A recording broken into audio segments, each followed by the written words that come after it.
요즘 정말 하루가 멀다 하고 카페가 생기고 있는데요. 소상공인진흥공단 조사에 따르면 2019년 9월 기준으로 전국 카페 점포수가 98,000개라고 합니다. 2023년 7월 기준으로는 아마 10만 개를 돌파했을 겁니다. 팬데믹을 거치면서 오히려 증가율이 20%까지 올랐다고 그러거든요. 이렇게 계속 자영업자 비율이 늘어가는 이유가 있습니다.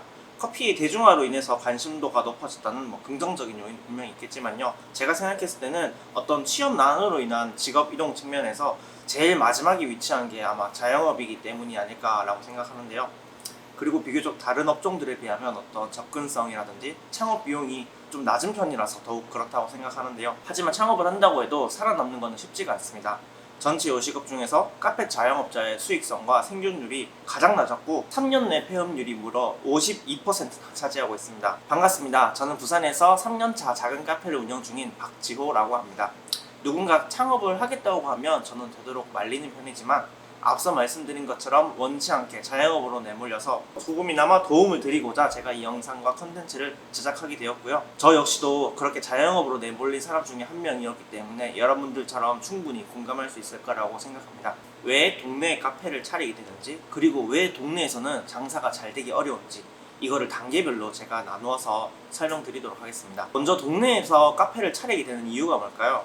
소규모 창업 비용으로 인한 부동산 입지의 한계라고 저는 생각을 합니다. 절대적인 기준은 아니지만 제가 생각했을 때 창업 비용에 따라서 선택할 수 있는 상권은 세 가지 정도인 것 같아요.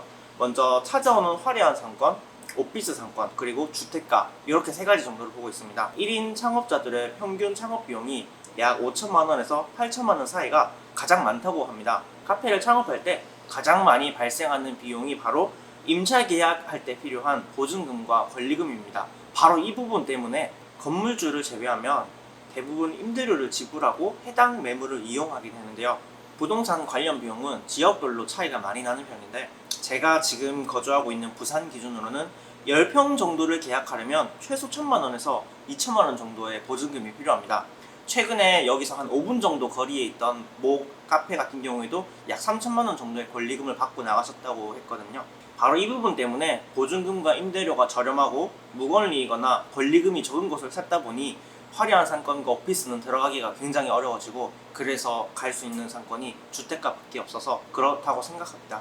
이어서 발생하는 문제는 바로 기대 매출이 작다인데요. 보통 소비자들이 커피를 마시는 시간을 한번 생각해 보세요. 아침 출근길부터 이제 커피 소비가 시작되고요. 그다음에 오전 시간, 가장 많이 소비를 하는 시간은 바로 점심 식사 후 12시에서 2시 사이 정도인 것 같아요. 그 다음에 오후 낮 시간, 마지막으로 퇴근 후 저녁 이제 밤에 집에 들어가기 전까지 이렇게 나눠지는데요. 오피스 상권 같은 경우에는 보통 출근 시간 그리고 점심때 가장 큰 매출을 발생시킵니다. 그리고 핫플레이스 같은 경우는 찾아가는 상권이니까 점심 식사 후에 방문을 하겠죠. 그러면 보통 1시, 빠르면 12시에서 1시, 그리고 저녁 한 5시, 6시까지는 계속 끊임없이 러시타임이 존재한다고 보시면 돼요.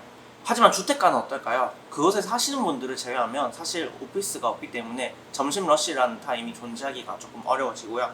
그리고 근처에 거쳐갈 만한 구경거리라든지 어떤 찾아올 만한 이유가 적다면 오후에 매출도 굉장히 기대하기가 어려워질 것입니다. 이런 주택가에서 현실적으로 가능한 시나리오는 아주 대단하게 감각적인 공간을 만들어서 사람들이 찾아오게 하거나 아니면 매력 있는 아이템으로 계속해서 외부 유입을 늘리는 방법밖에는 없다고 생각합니다. 이것도 자본이 여유롭거나 뛰어난 감각이 있을 때만 이런 것들을 만들 수가 있겠죠. 그게 아니라면은 천천히 내실을 다지면서 조금씩 재방문율을 높이고 단골 고객을 유치하면서 지속적인 홍보를 통해서 유입을 할 수 있도록 하는 성장형으로 가시는 게 가장 현실적인 시나리오라고 생각합니다. 혼자 오랫동안 근무를 하다 보면 심리적으로 위축되고 불안감, 조급함도 많이 생기게 되는데요. 그런 인고의 시간은 굉장히 고통스럽고요. 스트레스가 쌓이게 되면은 이 육체적 피로도와 겹쳐서 진짜 며칠씩 문을 열 수 없을 정도로 피로가 누적되기도 합니다.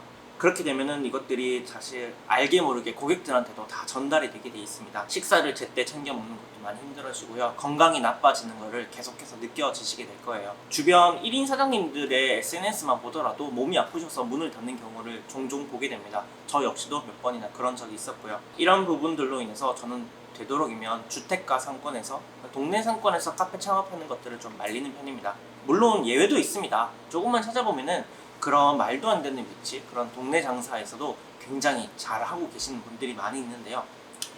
성공적으로 하시는 분들도 많이 계시기 때문에 여러분들이 그런 분들을 벤치마킹 하셔서 나만의 것으로 잘 해석하시는 방법도 좋은 그러니까 장사가 잘 되게 만들 수 있는 좋은 방법이라고도 생각을 합니다.